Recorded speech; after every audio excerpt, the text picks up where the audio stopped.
What's up everyone, this is Kevin, your financial tutor. And in this video we're going to talk about my 4 years experience while investing in LendingClub. We're going to talk about how much money I made in returns while actually using and investing in LendingClub, and also on an annual percentage. We're also going to talk about whether or not I would recommend you guys as an investor to invest in LendingClub, since LendingClub claims you can make up to a 26% return on your money. We're going to see if that's true or not. So stay tuned for this full honest review and let's get started. I do want to mention this video is not paid nor sponsored by LendingClub to make this review. If you guys enjoy making more money or saving more money, make sure to hit that subscribe button down below. So how does LendingClub work and what is peer-to-peer lending? So peer-to-peer lending is when you have one individual as, say, the borrower, and then you have another person who is the lender, who is another individual. There's no banks involved at all. LendingClub is just the middleman facilitating the transaction, so they're the ones finding the individual borrower and pairing them up with the individual investor for a match. On LendingClub, peer-to-peer lending can be anything from home improvements, loan finance, credit card payoffs, medical expense, and LendingClub even allows you to borrow for a vacation. The length of these notes or loans are usually anywhere from 2 to 3 to even 5 years in length, and you cannot pull out your money within that time. You could pick the loan and individual notes yourself, or you could also have it auto-invested by LendingClub to automatically pick the notes. There's different ratings for the notes that you can invest in, anywhere from an A class, which is considered the lowest risk with the lowest return,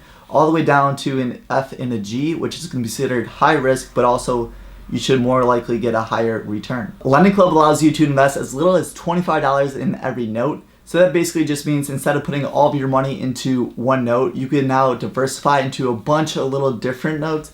That way, in case someone defaults, you don't lose all of your money. LendingClub states that you can make anywhere from 8 to 26% return on your money investing in LendingClub. So stick around to see what I've actually made within my 4 years investing on the platform. So like I said, I've been investing with LendingClub for about 4 years now. I originally started in November of 2016, and I started off with a little test fund of only $100, and that was just basically to see how the platform worked, whether or not if I liked it and what kind of returns I got. After a few months, I was planning on investing up to $5,000 to $10,000 within the LendingClub app itself, but after a while, I decided not to invest any more of my money into LendingClub, and these are my top 5 reasons why I didn't. So you might be a little bit curious as to why I didn't invest more money in LendingClub, especially when I made just under a 10% return annually for the last 4 years investing in LendingClub. And now these are the reasons why. The first reason is the fees. So LendingClub actually charges the investor a 1% fee. Now initially you might not think this sounds high, but when you compare this to, say, Vanguard, for example, they actually charge 1/20th of actual what Vanguard is charging. So on their fund, they charge somewhere between a 0.05%. After time, especially when you're compounding your interest every year, that 1% fee really does add up. On top of that, they're actually charging the borrower 6% fee as well. The second reason why is because the length of the notes. As I stated earlier, LendingClub has anywhere with notes from 2 to 5 years length. So that basically means your money's gonna be tied up for that amount. So if you find, say, another opportunity, maybe you want to invest in stocks or real estate, you're not going to be able to pull out your money. But there is a little caveat. If you really want to, you could sell these notes on the secondary market, which basically just means you're selling it to other investors. But when you do this, you are going to have to sell them off for less than what you bought it for. So with my own experience, I sold off half of my notes. And at first, I had them about what I paid for them, but no one really bought them. I think I only sold a handful of them. After I put a steep discount on my notes, I sold off the remaining notes. So you really are going to take a hit if you really want to cash out early and use that money for another investment. The third reason is because of troubleshooting. So the app is actually designed really nicely. It's easy to navigate the app. It's easy to see what your returns are, how much money you're making, to even look up notes, find information on it, and even purchase it all with it on your phone. And that all sounds nice. But actually for the last 2 months, I haven't been able to log in to the LendingClub app at all.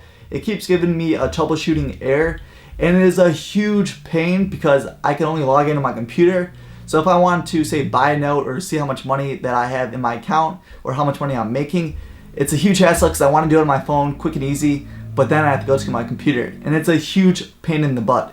And it's been like this for the last 4 years too. There's been times when I am not be able to sign in, or it just keeps giving me error messages. And overall, the last 4 years have been pretty annoying, I have to say, while using the app. The fourth reason why I stopped using LendingClub is because of the default rate. So if you actually look at LendingClub when it was created and look at the overall default rates, you get about an average of an 8% default. So that means if you have, say, 100 different notes you're investing in, about 8 of them on average are going to default, and that's actually really high. And that comes to my other point. LendingClub doesn't verify the income, which we'll be talking about in our next reason. Once you have a LendingClub note that someone defaults on, you're basically never going to see that money again. And the big reason why, there's a third party that purchases these notes from LendingClub for pennies on the dollars. And from there, you have the smallest chance of that borrower paying off that defaulted loan.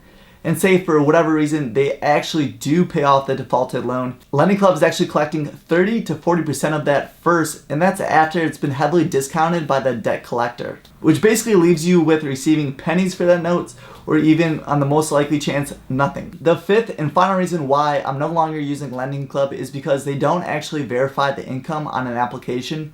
So when a borrower goes to LendingClub to say how much money they're making, they could just lie about it. LendingClub isn't going back and doing background checks to verify this income. There is a big reason why a lot of the borrowers on LendingClub aren't actually able to get loans from banks. So that's why they're on LendingClub, to get these loans, because otherwise they would never got this money in the first place. So it is very, very risky to investing in these type of borrowers. And the last time we have actually seen people lying about the income on to get loans was back in 06, 07, 08. We all know how that ended with a huge housing bubble burst back in 08 and 09, which led to the Great Economic Recession. But unfortunately, LendingClub hasn't learned from that and still is giving out to loans where otherwise people probably should not be receiving any funds at all. This also leads into my other point that we don't really know how peer-to-peer lending is within a recession. So LendingClub basically started back in 08 and 09, and then from there we've been on a long bull run in the market till maybe today, when we're could potentially be in the beginning stages of recession. We don't know how these borrowers are going to be able to pay back their loans in a recession period. And also because these loans are unsecured, which basically means that they have nothing else backing up the loans. So it's not like they have their house or other assets tied to these loans, promising that they're going to pay it off. If the borrowers don't pay off these loans, that doesn't mean they lose their house or anything. The only thing that really happens is that their credit score is going to be dinged. So if you have someone that really doesn't care about their credit history, you could potentially scam the other investors on the LendingClub platform. So overall, that's my full honest experience with investing in LendingClub for the last 4 years. And even though, like I said, I was averaging a little bit less than a 10% return annually on my money, those are the top 5 reasons why I didn't invest more, and I didn't put that $5,000 to $10,000 that I was originally planning on investing in LendingClub, and why I'm taking all my money out of it right now. On the flip side, I do have to say I did have a positive experience with buying notes and using the app. When it was working, the website has always been pretty pleasant to use, and it's easy to navigate. With all that said, I do think potentially LendingClub could be useful in certain situations. For example, if you want to diversify your portfolio, say of out of stocks, you could put a very small percentage into peer-to-peer lending. And also maybe another alternative is that you could actually use LendingClub when it comes to a 401k investing. But before you invest with LendingClub, I would highly recommend for you to do your own research. With that all said, if you're still interested in investing in LendingClub, use the referral code down below to get up to $700 free for investing. I would love to hear from you guys below in the comments if you have personally used LendingClub. What has your overall experience been with it? Has it been positive or negative? And also, what kind of return percentage have you been getting while using it? If you enjoy making more money and saving more money, make sure to subscribe to my YouTube channel. Also, if you got any value from this video review today, please hit that thumbs up button. It really does help out the channel. I'll see you guys in the next one, and this is Kevin, your financial tutor, signing off. Peace.